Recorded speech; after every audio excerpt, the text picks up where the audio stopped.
Listen, even if you're doing the biggest of sins, so long as you don't normalize it, so long as you don't say that it's okay, then that doesn't mean you're finished. And one of my favorite stories that shows this is the story of Abu Mihjan al-Thaqafi at the Battle of Qadisiyah. Now see, Abu Mihjan was like every other Sahabi. He took part in the battles, he tried to help as much as he could, but he had one flaw. He loved alcohol. He was the definition of an addict. And before Islam, he used to write poetry saying, "When I die, pour a bottle over my grave so it can seep into my bones." Bars. Now back to the Battle of Qadisiyah. It's being led by Sa'ad ibn Abi Waqqas. Now quick, can anybody tell me what group he was a part of?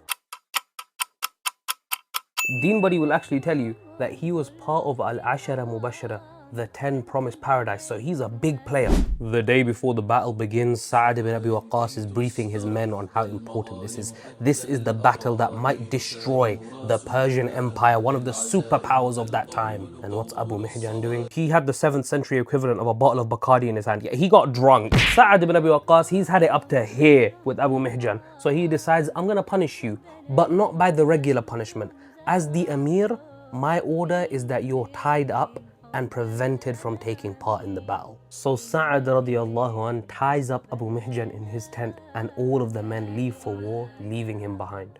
Now Abu Mihjan, despite being somebody that drinks, he's still a Sahabi. He understands how many good deeds he'd miss if he doesn't attend this battle. So he's crying out to the one person he can, Sa'ad's wife who's still in the house. He's there saying, please, for the sake of Allah, please just let me go.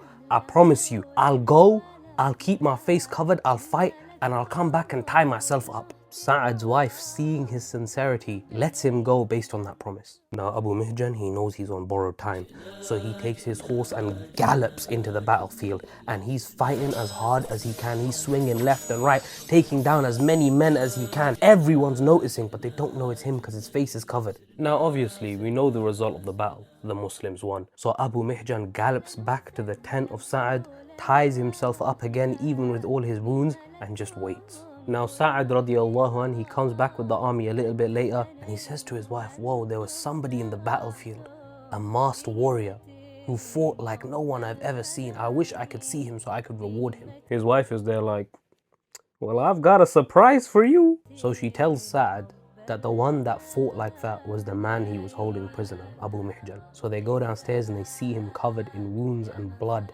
panting from having fought so hard. So Sa'ad goes, he hugs him and he says, oh my brother, how can I punish you ever again after this? And Abu Mihjan radiallahu anh, well, he never drank again.